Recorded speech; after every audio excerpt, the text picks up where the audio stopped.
great. All right, so I have 6:02 and we have a quorum, yeah? I think a quorum plus one. Yes. All right, so I can't see that far, but I don't see anyone with citizens' comments, am I right? Unless, did you get anything through the mail, Robin? The only thing we had today was someone who wants to nominate a friend for the Citizen Service Award. So she was just looking for more information. And I passed that along to Laura because And I was called her back busy. and she's square. Thank you. So it wasn't really a comment per se, but about CRB or what we're doing, but I just thought I'd share. Yeah.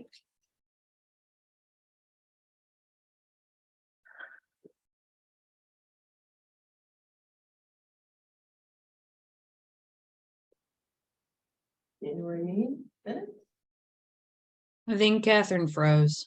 I was gonna say, no, Catherine's frozen. I wondered, I'm sorry, like, You're in charge now, Marissa. no, Margaret's I'm, co-chair. You're on the screen. yeah, hi, everyone. Catherine, can you hear us?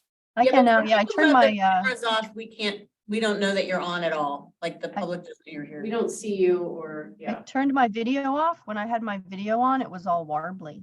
Mhm. So, but I can hear you. I'm happy to turn it back on, but I was afraid I might get all warbly again. Okay, So I think I heard Robin say there was one question put to you that you passed to Laura about the service award and nothing else for citizens comment.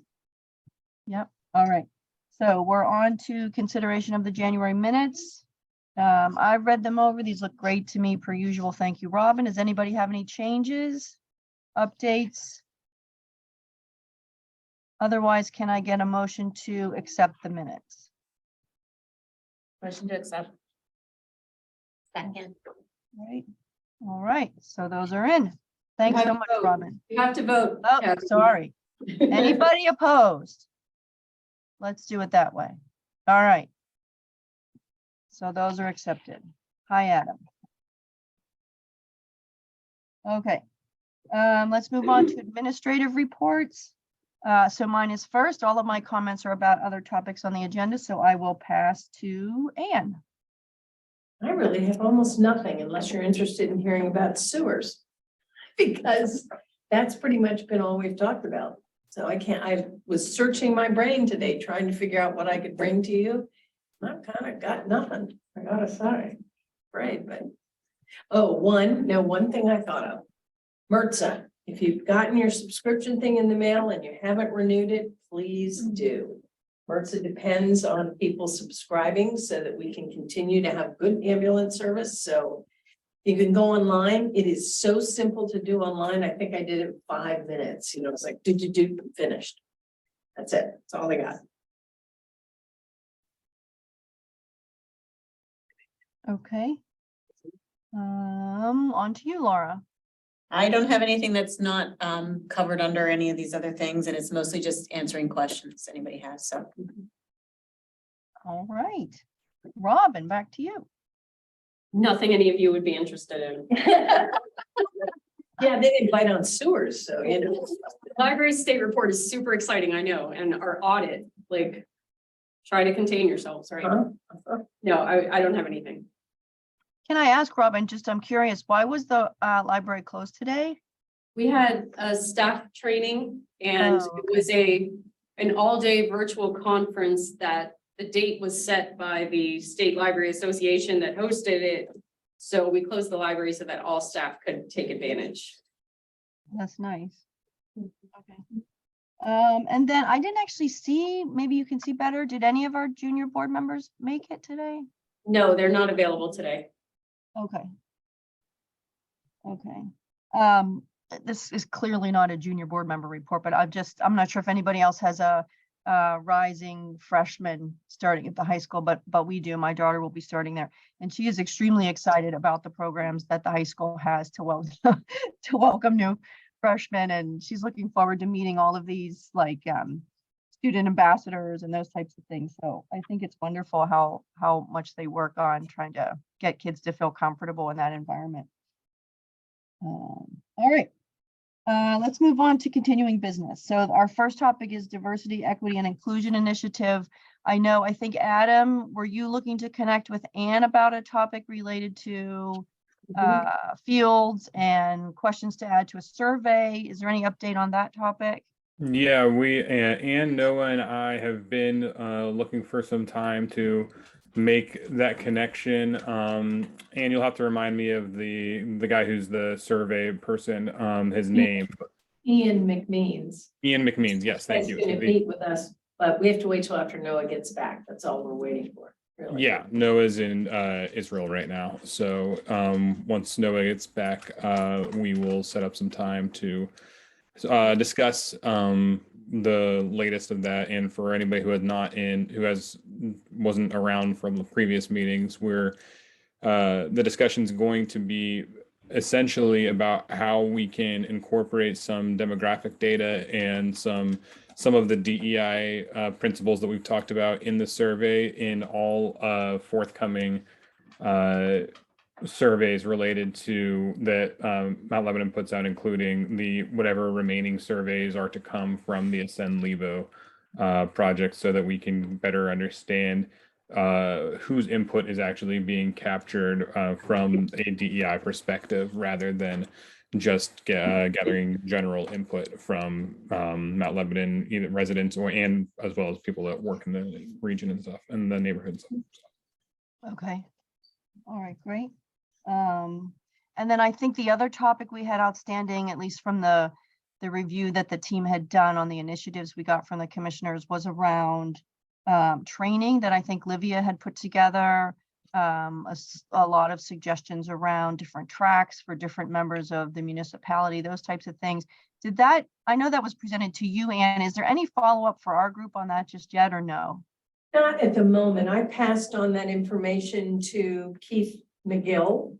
Okay. And Keith said he would look over the information and talk to me about it further. Keith had pretty big surgery Friday, so he's out for a while. But we'll just have to follow up with him. And see if they want to pursue it at all. Okay. Yeah. Okay. The only other thing I had, and then I'll pause in case other people wanted to bring things up on this subject, was I know that there was a lot of time spent, and I think it was Terry, you may be a representative from the police engagement DEI group, I think that existed before, but I know a lot of time was spent with the prior chief of police, and we have our new chief of police, Haberman. Thanks so much for coming. And I think although we're thrilled to have you, and I know we're looking forward to hearing whatever it is you'd like to share with us. I think one of the key suggestions from our group was it might make sense to have you here with our group to learn a little bit, or to just get a refresher about some of the DEI work, and to hear directly about the topics that have been covered before, the work that had been done before. So I know we have time on the agenda for you later to talk about, again, whatever it is you'd like to share with us. I think the team is looking forward to, if you have the time, sharing some of the things that maybe they've worked on or they heard from the community and those prior groups before you took office. So I don't know if we want to do that now, or maybe we wait until we get to the section where we're looking forward to hearing. Wherever it fits in the program, I'm good either way. We have you under new business, so you want to just run through everything else and then we'll let. Yeah, Yeah, my suggestion would be we just encompass that all in the new Okay. business time with chief. Okay. Perfect. Yep. let's do that then. Okay, great. So does anyone else have anything else on DEI for now? Should we move through the rest of anybody Yeah, else? Oh, I'm Stephanie? sorry. Go ahead, Catherine. The other thing we talked about last time around DEI were the events. Oh, um, yes. And trying to get a better understanding of how. How they would fit in with Yeah, what the township events. expectations are. And now the Laura and Robin and I met. I neglected to bring that up. I wasn't looking at mine. I apologize, but I'm also honest. I don't, when I flub up, I'm gonna tell you. So we need to I'm looking at you, Laura, so you can remind me. Let's put it together and maybe the three of us can go have coffee. We were gonna talk about what we could add to the events the township has and which should be spun off to someone else. I'm being elusive just because I'm not sure who Right. else can take up things, but And then also what the role of our group is. Yeah. and Doing it. and if any, yeah. and- Oh, yeah.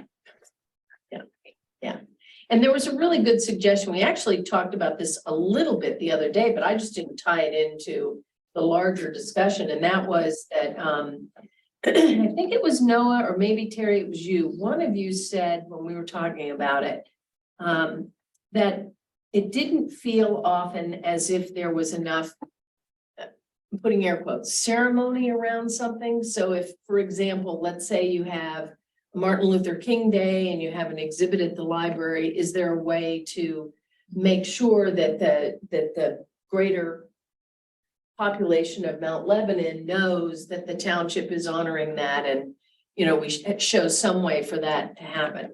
So we really did talk about that briefly, but we never went any further. And we have some ideas, but again, without Keith around, I would hesitate to say what they were until we know whether he's game for it or not. He kind of calls the shots. The Okay. SIBO Pride thing is going forward. Yeah. Get Oh, the yeah. application from that group for an event in June. And it's very well organized, so. Yep. And they've already met with the chief, Yes. Yeah. so that one's really going forward, yeah. It's awesome if we can even get some more of those kind of set up. Yes, Yeah. yeah, exactly. And I will say, like Lebo Pride, we did incorporate, and we're a 501c3 now. So we're also Yeah. going to be the fiscal sponsor for the Juneteenth event that Jamie Freeman has hosted in the past and is going to host again this year.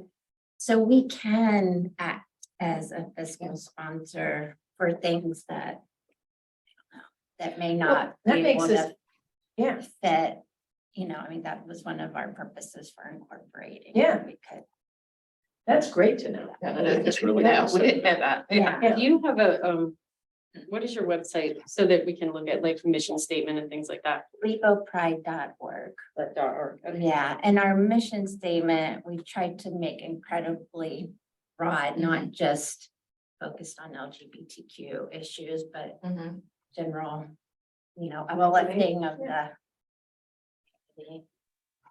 Nice. That's really good news. Yeah, that seems like So there great will be a progress. Juneteenth. Awesome. Okay. All right. So let's move on to the magazine column. I saw Margaret dialed in. Margaret, is there anything you'd like to share with us? You're still on mute, at least it looks like it to me if you're trying to comment.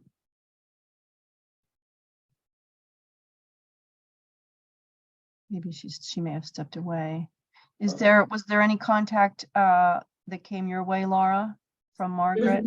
No, there was not, and Noah gave me quite a bit of information for the story on the Turkish refugees, so we're gonna be working on that and the Turkish community. I did want to say, I have not heard anything about the Juneteenth, so keep in mind for the print magazine, we are on a 2-month, like we're working ahead 2 months, so for something in the June magazine, I would need it in April. Is that something you can promote? I mean, it's kind of, it's that main part.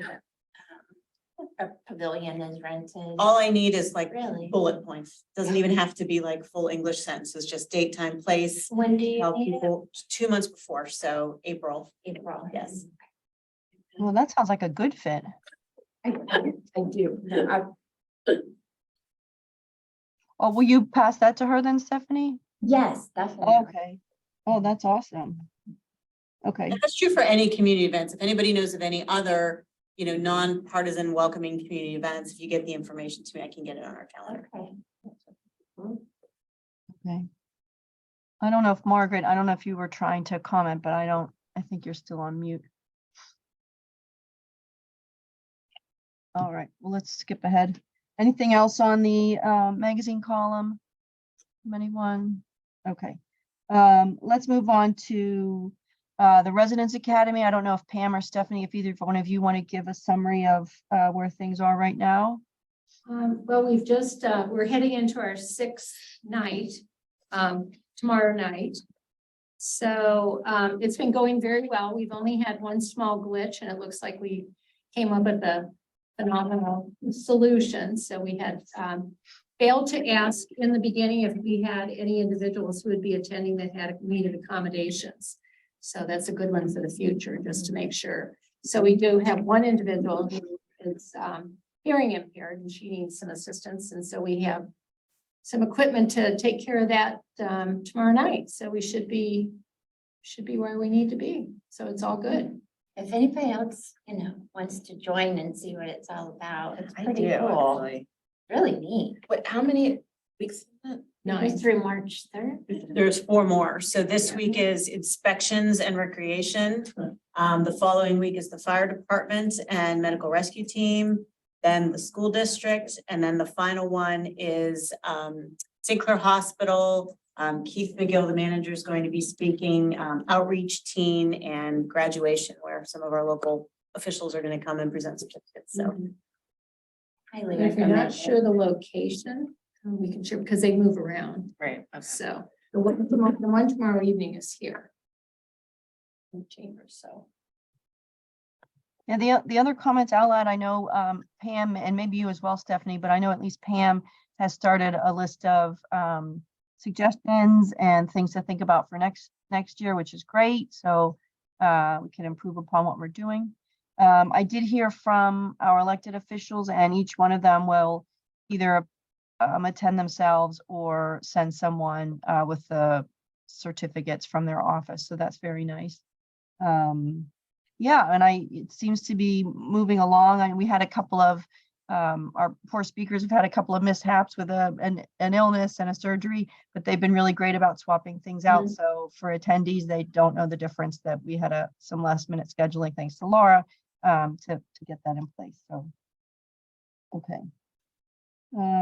Nothing else on Residence Academy? Okay. Citizen Service Award. Laura, can you let us know how are the applications? it's slow. We have 2 and then 1 potentially coming on the way if the woman I spoke with earlier today follows through. So again, we're, continuing to promote that. I sent a Lebo alert out today. It's on our social media. So through your circles, encourage people to do it. So. And again, I'll remind you, since there is no banquet this year, you're not really deadline bound. So if you do want to extend it, February 17th is the last day. But if you do want to extend it another couple weeks, it's not a problem, because that person's not going to actually, we could write about the magazine whenever, the next magazine comes up. And then they're not actually awarded it until the Boards and Authorities Appreciation Dinner, which will be next April, I think, 2024. Okay. All right. Yeah, I mean, I think that makes sense. That makes sense to me. I think if we have at least 3 applicants this year, we have the ones from last year that are always considered. So at least it's a pool of people to look at. How many do you usually get? It depends on the year. Okay. I mean, we've had as many as 6 or 7, and then we've had years where we've had like 3. So They're all really good. they're all, You're all. it's a really difficult. Oh, man. So the 2 that didn't win last year can be considered in this Yeah, prior. they were good. For time. Yeah. Okay. And there's also some people who are ineligible in a year for any given reason that could be considered. So we have family members of previous CRV members who were not eligible to be considered that might. It's That's your true. choice. Yeah, that's a good point. I don't know that we had anybody, I don't think we made like a subcommittee yet of people that wanted to be part of the evaluation and selection group. And I think in the past we've used obviously an odd number just in case there's a tie, but I think 3 is fine. So if anybody's super interested in being involved, we can make a subgroup and we'll know who it is. I'm sorry. I'd like to be part of it and meet them. Is that Livia? Okay. Yeah, this is Vivian. They can't see you or Oh, really? on the camera Okay, because of the way the tables are situated. got it. I see you when you lean forward. Okay. There you are. It's really Livia. We didn't volunteer. She. All right. Throwing our. So there's plenty of time on that, so that's good to know. All right, and then the last topic we had under continuing business was nomination of officers. I think if I have this right, Robin, this was to let anybody on the board let us know or speak up if they're interested in the chair or co-chair position. I think that's what this is, right, Robin? So if anybody is, We need to have a slate of officers for March and we will vote in April, but we need some names, so. okay. So does anyone want to put their name forward for either position? So we can start a list, or I guess is it by the end of next meeting, Robin, we have to have a list of names? We need to have the list for the March meeting. To Okay, announce it at the March meeting and then we can vote at the April meeting. gotcha. So if no one's interested or wants to put their name forward tonight, Robin, can we have them pass names? Would they just pass names to you before the next meeting? That's fine. I'll, anybody that has interest or wants to nominate themselves or somebody else, you can email me and I'll compile them and send to Catherine and Margaret. Okay. What happens, Robin, if we get to next meeting and we don't have folks that would like to assume either role? Anarchy. I don't know.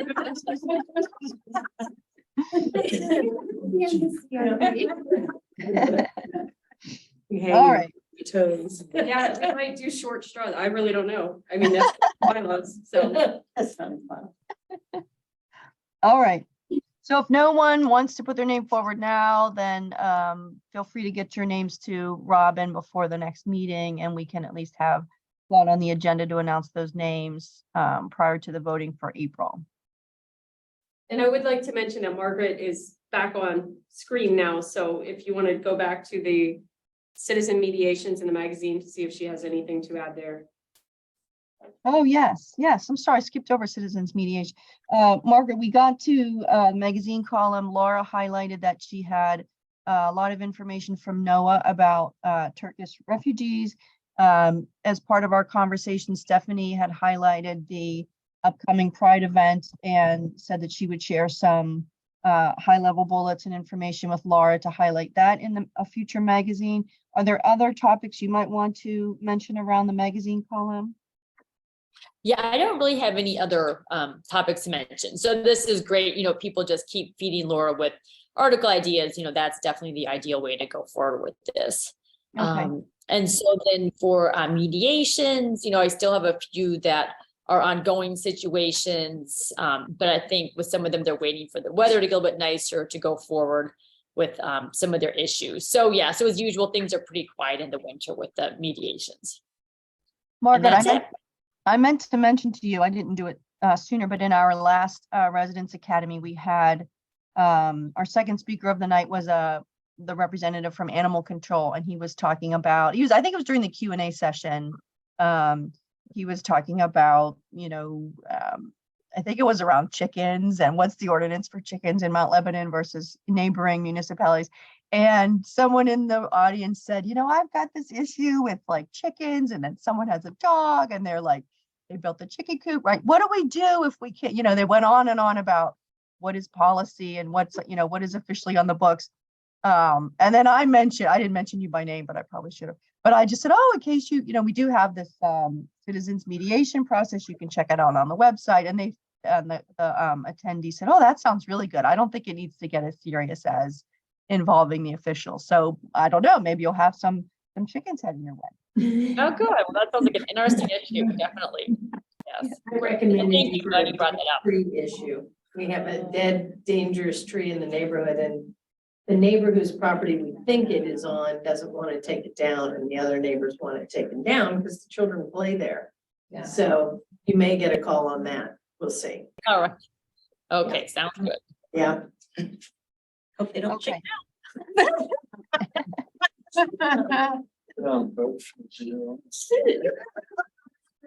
Okay, well, that's all I have for mediation.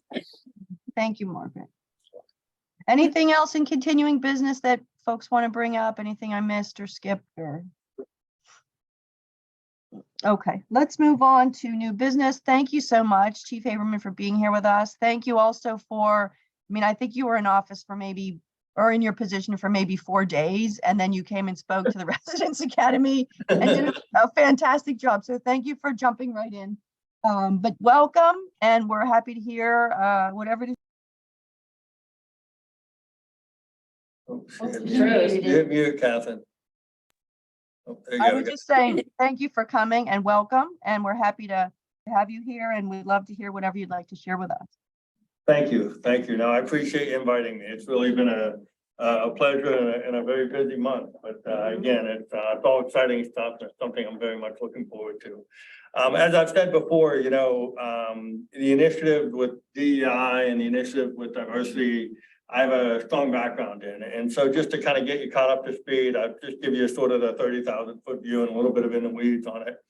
So when procedural justice first came out from Department of Justice a number of years ago, Pittsburgh was a pilot project. It was one of 6 cities that was chosen to be a pilot project.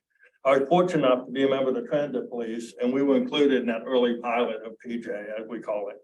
And so procedural justice really encompasses all of those things that we talk about here today. It was sort of that early introduction of that social contract with the community and the early introduction of really putting those really good deposits into the community. So whenever the police department has what we call withdrawals, you know, we have those incidents, those events, and we hope that we put enough good things in the community bank that when we have those withdrawals that we are able to dial back into those relationships that we've built. And so I'm a big believer in that. I think it's something that is really gonna serve us well in reinforcing those relationships. Up to this point, I was fortunate enough to be chosen to work with the U.S. Attorney's Office and the Downtown Partnership. And I spent a lot of time with youth and with a lot of different activists. I mean, people who have been activists for a number of years and really know what they're doing in that arena. And it was really great to see the front lines of that. You know, we spoke earlier, and actually I was fortunate enough to meet Terry earlier. And the thing that I've learned is that, you know, there's a number of different folks in that vein. And I've, again, whether it's in the city of Pittsburgh or in Allegheny County, I've been fortunate enough to work with those folks. So I'd like to bring a lot of that here to this position, and in my experience, I think will lend itself to be able to do that. Up to this point, as you mentioned, I met with Libra Pride a number of times. I've had some great relationship building with Asta and her group, and really to form that sort of early basis to where we can plan these events and really have a good safety and security plan and overview. So that's what I'm here for. You know, my philosophy within the police department is really, you know, again, I've heard it put as a people positive approach, and I kind of like that term. It's not something I coined, something that actually one of the residents of the Residents Academy mentioned, and I appreciate that. And I can say that what's really important is that we focus on wellness of our police officers, making sure that they're okay, really focusing on their mental health, maybe making sure that their needs are met and they can give and provide the best service they can for the community. So those are things that we're working on internally. I will tell you that I'm always available. If there's anything you ever need or have a question about, I'm always open to it. I've always said, and I said this at the Residents Academy, you know, there's nothing classified in domestic law enforcement. There are definitely things that we have that we, by the sensitive nature of what we do, just share to those who need to know. But otherwise, we'll be glad to share with you how we do things, what we do.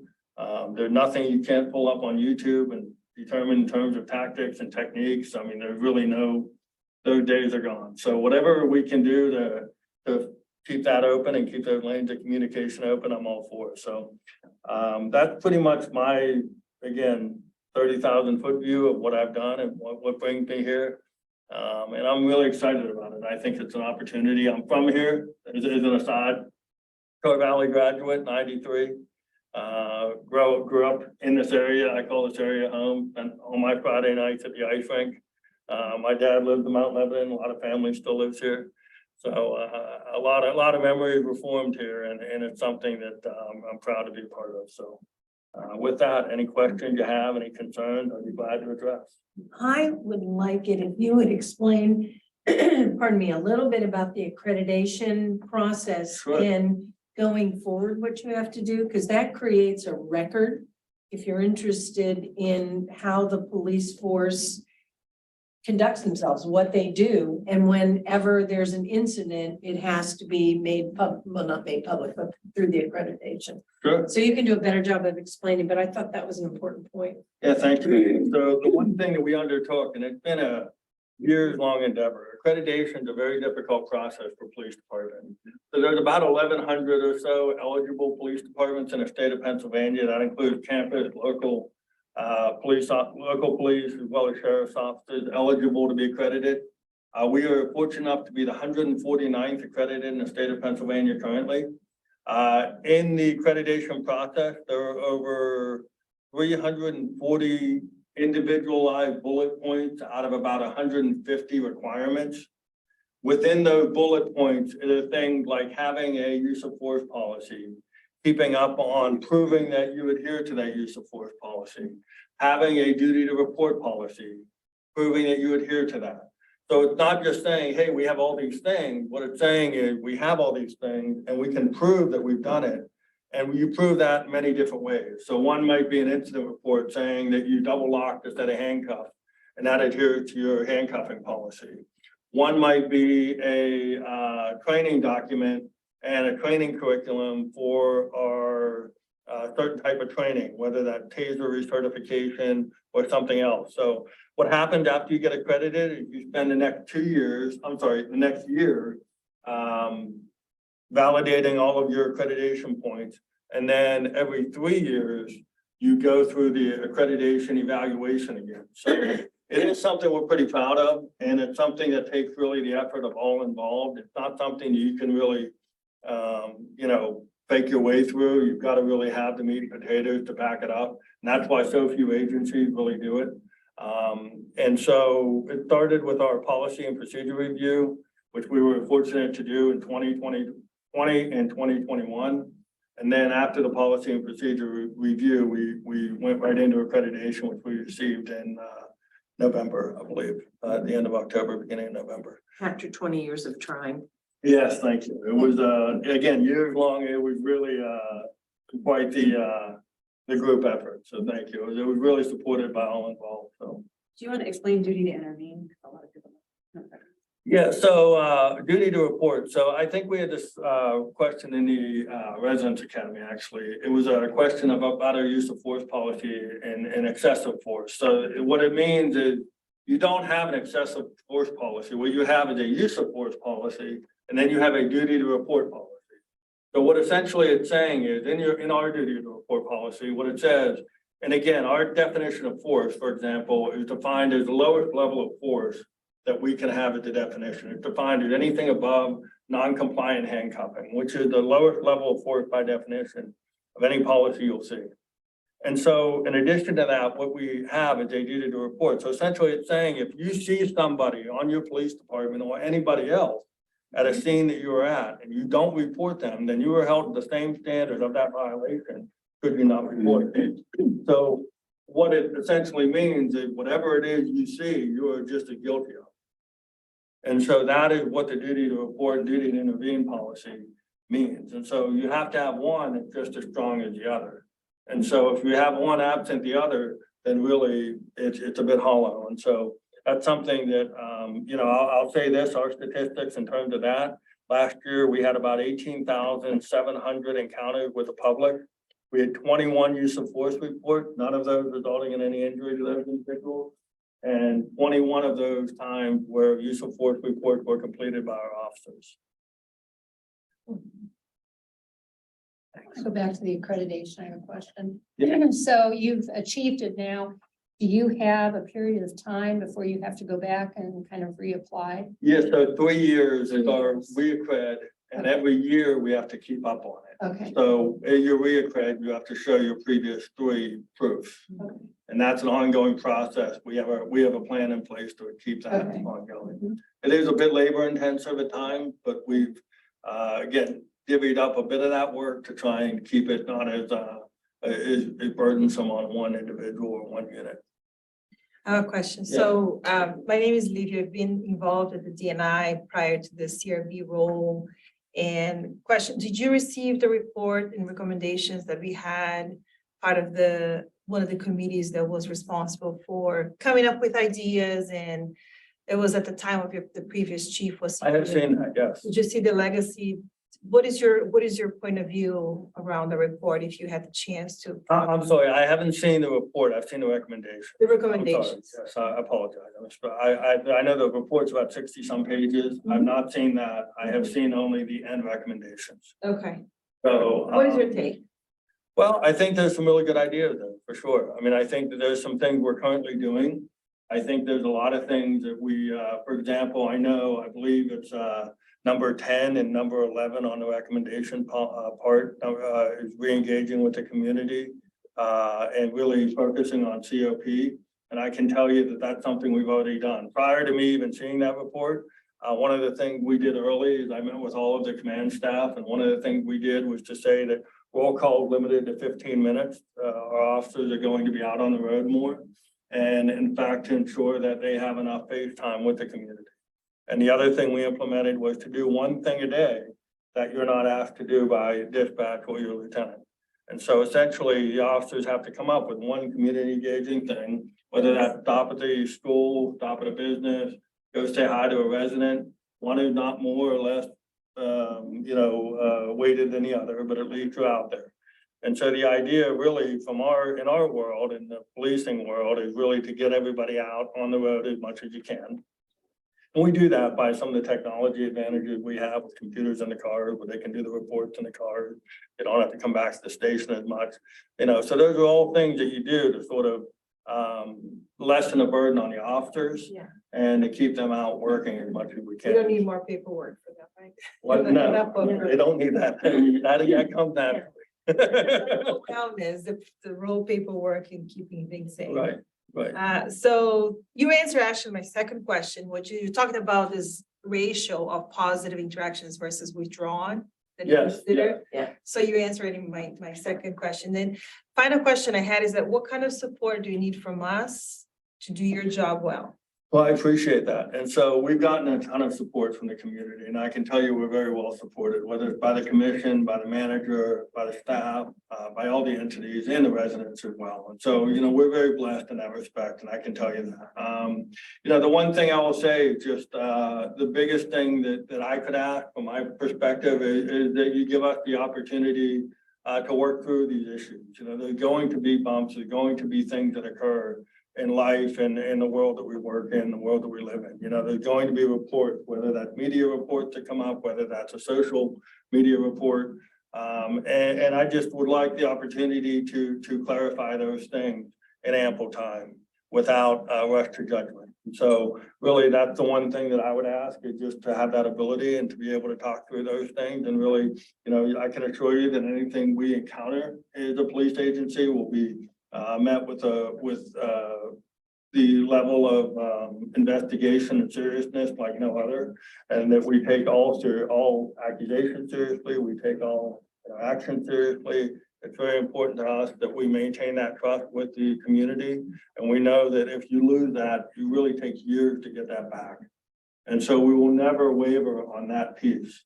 And so for us, that is really critical, and that really is where I would ask all of you, because you play a big part in that, in terms of just studying that tone and from a municipal perspective, that we have that, maintain that relationship and really be able to do that. So I can assure you that whatever it is, it will be investigated and vetted to its fullest. And whatever it is, it is. And I can tell you that every officer here goes through an extensive background check. We do the best we can on the front end to ensure that we really have a quality police officer, and we get those officers here and keep them here for their career. And so that's really what I would ask. I just want to interject and just one thing you didn't cover, and that was that I'm seeing a lot of news coming out from other communities where they're dropping the requirements for a 4-year college education, or even, I think in the city just dropped their 2-year to try to attract more policemen. We've had a downtick in some recruiting, but it's still not really low or dangerous, and we are maintaining our standards for the 4-year college degree at this point. I can't always speak for the future, but I think that's important. I think it. Go ahead. Adam has a question too. Yeah, let me maybe just tee this one up first, and then maybe Adam, you can come up. Marisa and I were on the police engagement working task force, and so we've really dealt in detail with this, as Olivia mentioned. One of the issues is around recruitment and retention. Sure. Okay. So kind of following Yeah. up, you know, if you could maybe talk a little bit more about kind of your philosophy, your approach. We've had in the last couple of months, we had 4 female police officers. Now we have 2. We had first minority hire, I believe you said. Yes. So can you talk to us a little bit about kind of your approach in terms Sure. of recruiting a more diverse Yeah. force? So one of the things we know, and getting back to the commissioner's point, the 4-year degree really is a reflection of Mount Lebanon. You know, I believe the last numbers we had were over 80% of Mount Lebanon had post-high school bachelor degree level education. And we are a reflection of that. And so we know that in order to maintain that, we're pretty proud of it. Our officers have worked very hard. I'm an adult. I obtained my degree as an adult. I didn't obtain a 4-year degree until I was 38 years old. So I'm pretty proud of that. And so whenever I did that, to get here is really something you hang your hat on and say, look, I worked towards it. I knew it was the goal to achieve. It was something that now I can say that, hey, I'm able to apply in Mount Lebanon and become a police officer here. So, so from a recruitment standpoint, the entire industry is really going through unprecedented times. I'll tell you that the numbers recently, neighboring department on the 19 corridor had 17 applicants, and it was a really good police department, really great job. Another police department I heard of had 4 applicants for a full-time police job, making close to $100,000 a year. So one of the things we're looking at is, because we do require a 4-year degree, we're also competing with the private sector. And so we're doing things that are, for example, we relaxed our grooming standards. As you see, I sport a beard. A lot of our officers do. We did a lot of research, and we found that there was an article in the New York Times, actually, Commissioner Flynn forwarded me, and Mr. McGill and myself and Commissioner Flynn spoke about it. And really, these are things that are quality of life issues that if we can improve and really attract just show candidates that we're willing to listen and not be sort of that 1950s look, that we're okay with doing that. And really, it's sort of, I think, some of it's symbolic and some of it's legit, where people enjoy having relaxed grooming standards. And we're okay with that, as long as it's, you know, within the parameters of the policy. So to your other part of the question, what we're really looking to do is recruit from every avenue. Because we're in this recruiting crisis, and I call it a crisis because you have a mass exodus and we're just not keeping up. Now, Mount Lebanon Police Department, right now, we have 3 vacancies. We'll be hiring for 3 in April. We have a test on March 25th. It will, the application will close, I believe, on the 12th. And so tell all your friends, anybody interested, please. We're really looking to advertise as much as we can and get as many candidates. Last time we sat 77 for the test, which was double of any police department around. Which is really, again, we're like you said, we are still bringing in good numbers. We only interview the top 25 by civil service rules. And so with that, those 25 are what we're looking for. The average score on the written test last time was around 90%, which is a really high average score. You had to get above a 90 is the point, not an average. I'm sorry, the low score to get an interview was 90%. So you had people really, again, if you took the test and scored an 89, you thought you were doing pretty good and you didn't even get an interview. So again, those are really telling numbers. So with that, that's what we're looking to do. We're really looking to bolster the rank. One of the initiatives that the commission actually approved was the expansion of our women's locker room. We had a space limitation where really we were running out of space, and we couldn't very well say that we're open to recruiting more women and more females if we didn't have that space to accommodate those women. And so what we found was if you had 3 women in the locker room, it was overcrowded. And that was just not okay. So the commission expeditiously approved a significant project. I believe we had 2 bids approved last month. And so work should be starting here in the next 90 days, and that's lightning quick for a project, by the way. Lightning quick for the commission. Yeah, right. I didn't want to say that. But yeah, thank you. But so that was a project that really we're very happy to get through very quickly. And so we will have an expanded locker room with 3 showers, 3 bathrooms, 10 women's lockers. So those are things that really speak to what we're doing to bring women in and accommodate, again, men and women here in equal ways. So I think it speaks not only that we're saying it, but we're doing it, and the commission backing us on that. So that's a big part of what we're doing right now. So I know that was another recommendation you had, and I think that speaks a lot to that. Let's get Adam. Do you want to mention your comment, Adam? Yeah, I just was, I think this is probably worth a longer conversation, but for now, I'm just curious, Chief, to understand a little bit more about how the police department and how you plan to and how you have historically talked about within the department historic inequities within policing, specifically when it comes to policing against Black and Brown Americans, and how that is talked about within the department, and how is and I'd be curious to a little bit more context on that, with the understanding that I think that it would be worth a longer conversation. Yeah, so I think I can speak to it and say that there is an uber awareness of that, really of in equities in policing, Black and brown folks. And so we know that the first part of that was identifying problems. And then what we understand within the policing industry is being aware of it. And so the first awareness and then training, and having our officers trained and being aware of the expectations of interactions with people, and of all people really, and that everybody wants the same thing. Everybody wants to be treated with dignity. And part of procedural justice, you go through 3 iterations. And then the 3rd iteration, you have members of the community in procedural justice, and you realize everybody puts up on butcher paper sort of what your expectations are, what your expectations of a police officer is, and what your expectations of the citizens are. So the police officers do the citizens, and the citizens do the police officer. And what you realize, everybody wants the same thing. Everybody wants trust and dignity and respect. And really, there's no difference in what everybody wants. And so to your point, Adam, I think the important part is that our officers are very aware of it. I think the advent of body worn cameras has really led to a significant heightened awareness for officers to know that they're always, they can't take a moment off, and they really have to be on point all the time. And rightfully so. And I think that, you know, since we've seen body worn cameras be available to so many different agencies, you're going to see a change in sort of behavior.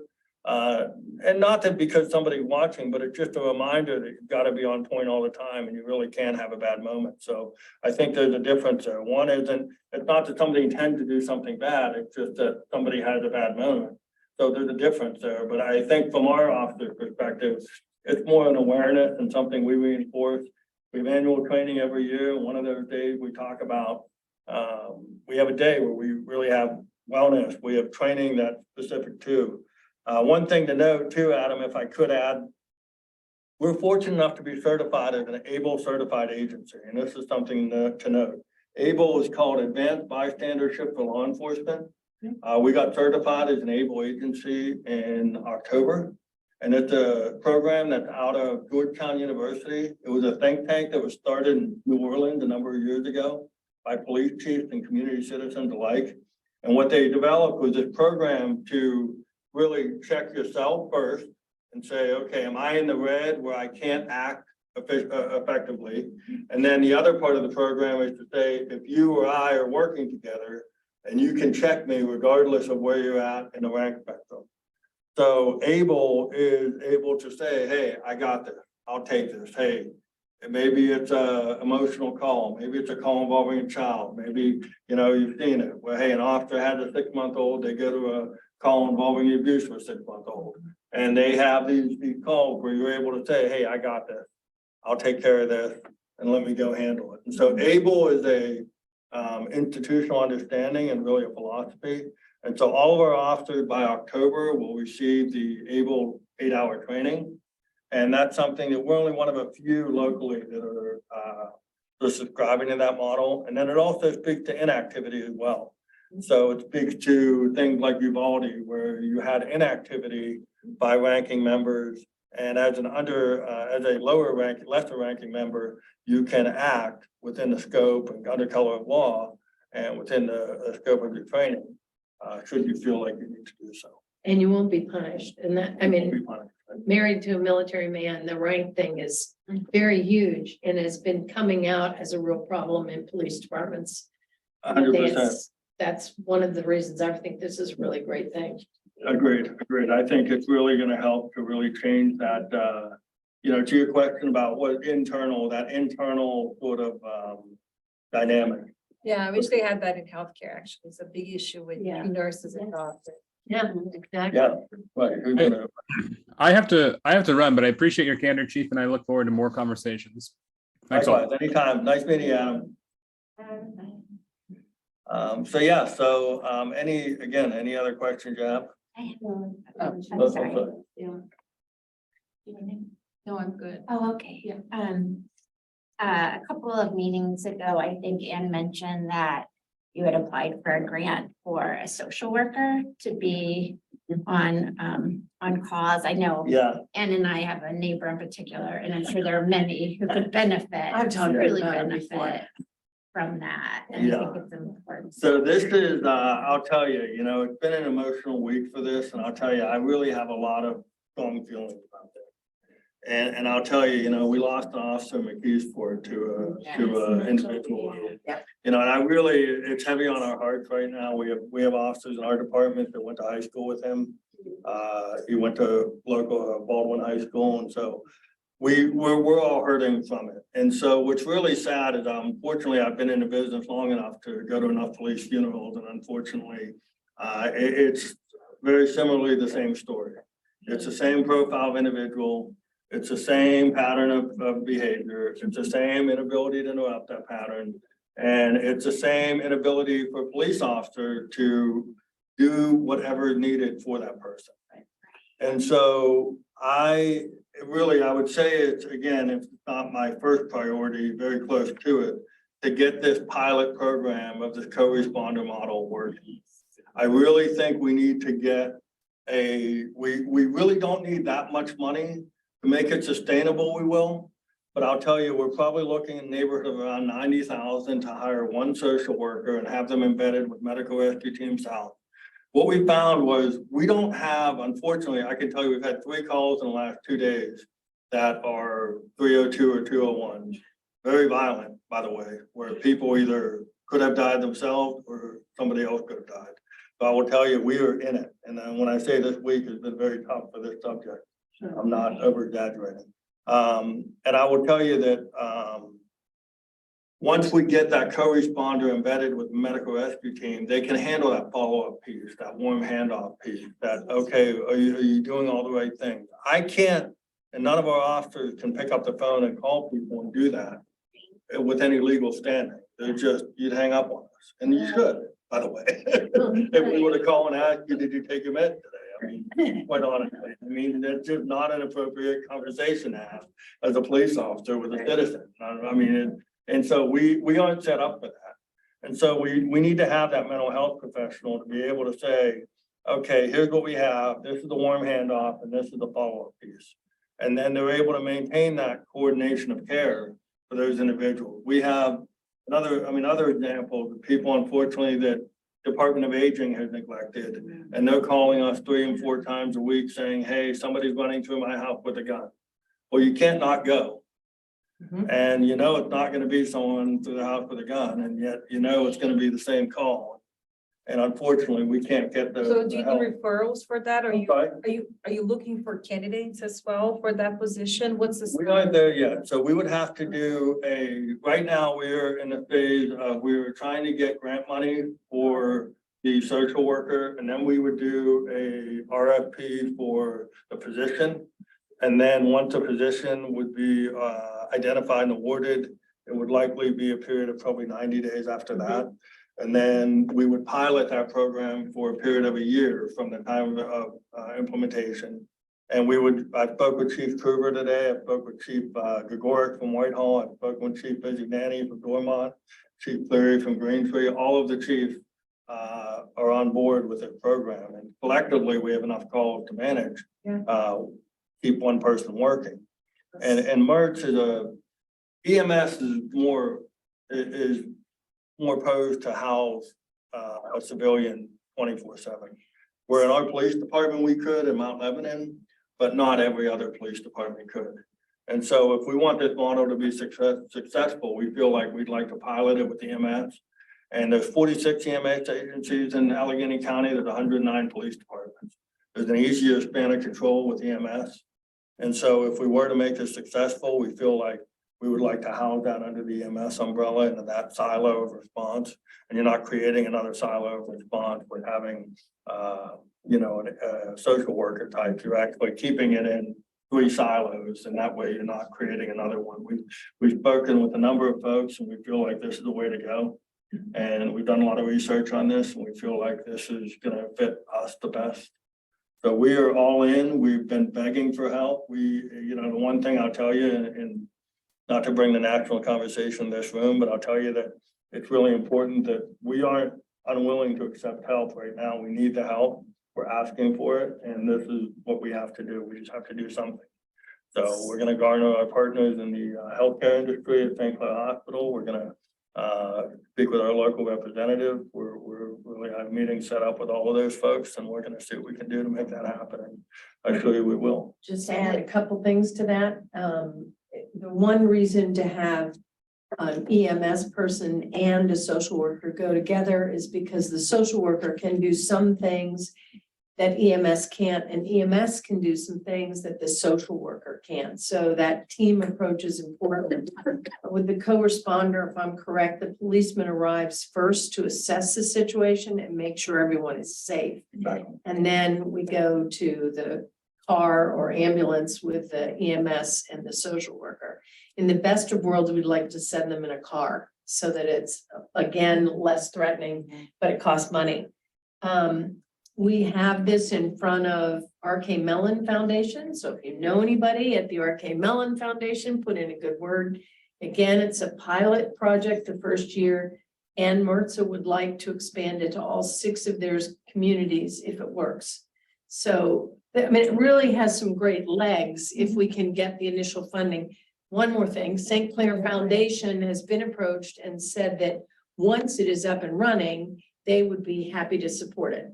That's Yep. right. Yeah, I'm just making sure that I'm not telling the Yeah. chief's No, exactly. side and misspeaking. So this isn't something the commission, this is something that's involving multiple Right. municipalities. Right. And couldn't they just all come in and pitch in money rather than have a grant funded? Well, they all already support MRTSA to a great extent. I mean, That's the it's social worker specifically. just to tell you that the town, Mount Lebanon gives $450,000 a year to Medical Rescue Team South to keep them afloat.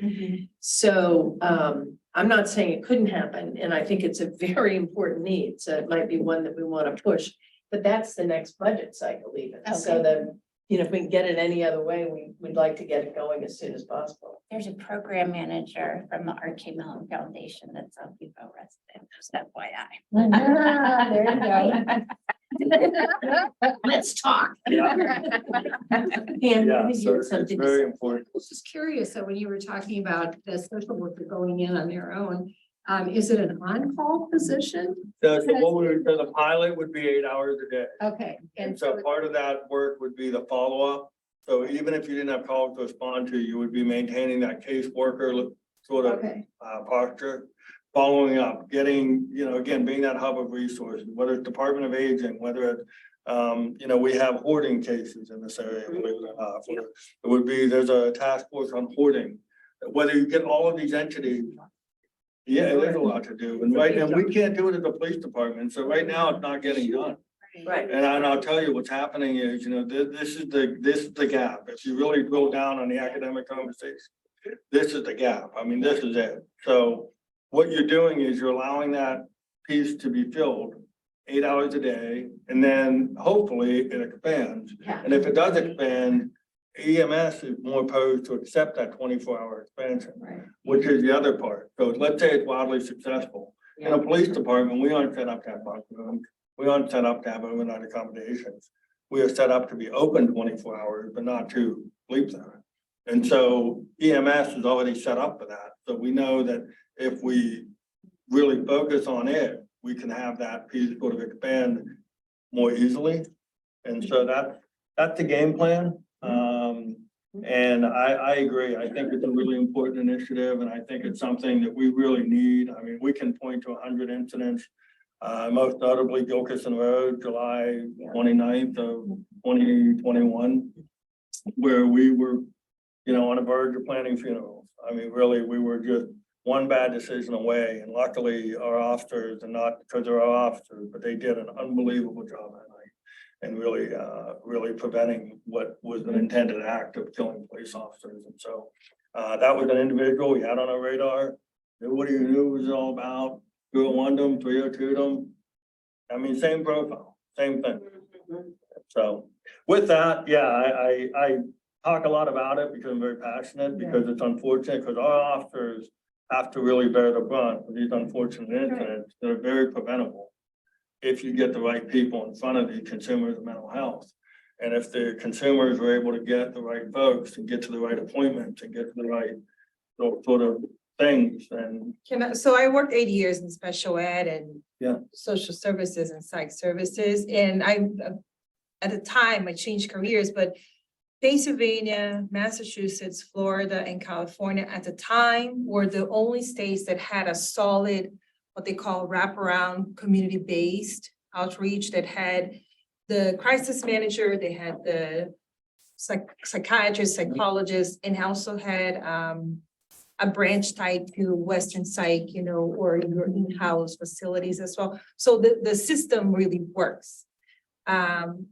And I was thinking through as you're talking, we are very privileged to be in a region that, healthcare is at the core of the economy and everything else, like Achieva and CCBH, and there's several regional county level agencies that have the machinery, they have the logistical arms to help us. But, I do think there is a value in having somebody local, because it will be, it just like creates a different type of bond with that professional. right. So, but I'm like, this is brilliant, like having several districts collectively working together to support that plan. I think that would be the way to go. But if any consulting services will be needed, let's say an escalation of numbers and whatnot, there are several agencies that are equipped to probably be a second tier if that one person cannot keep up. No, that's a good point. We've spoken, Kate Vanderwide, heads of Department of Human Services for Allegheny County, and Kate and I have had a number of lengthy conversations about this. And Kate heads up the alternative response program that they have. And the alternative response program has grant funding available for mostly underserved and marginalized communities. It's not set up for Mount Lebanon of the world, and unfortunately. And we've spoken about those opportunities, and unfortunately, that's an alternative. So that would be instead of police, fire, and EMS showing up, which is not something we believe fits our community. We believe the level of service we provide would be better served if we have a co-responder model. And then that way, our real direction is to help people, connect them to different services. And we're not trying to take away the interaction between police and the community, because we don't want it to be the first time we ever meet the community to be when they're in crisis. And that is what the alternative response program essentially would force you to do. And that's not something we feel is. And you're sourcing also a key community role, like in a way. Sure. Yeah, so I thank you all so much, and really, if there's anything else, Laura knows how to get a hold of me. Everybody knows how to get a hold of me. I'm very well, documented on my email address, phone number, answered all the time. Glad to talk, glad to meet, meet at Orbiz a number of times with a number of folks that I will, again, be glad to talk and chat anytime you want to. Thank you so much for joining us. More than we asked for, that's great. Thank you. Way to review. So we made a good choice, right? Please. Changes in mind, then we were in trouble. Never mind. All right, so that brings us to the end of our agenda for tonight, unless anyone has additional topics to add for next time. Otherwise, can we get a motion to adjourn? Nobody wants a motion. A motion. Thank you, Stephanie. I second that. All right. Thank you, everybody. Thanks again, Chief. Yeah, was that you? That's, thank you. Yeah. Thank you. Oh, thank you. I'm sorry. Thank you, Catherine. Yep, sure. All right, bye. Bye-bye.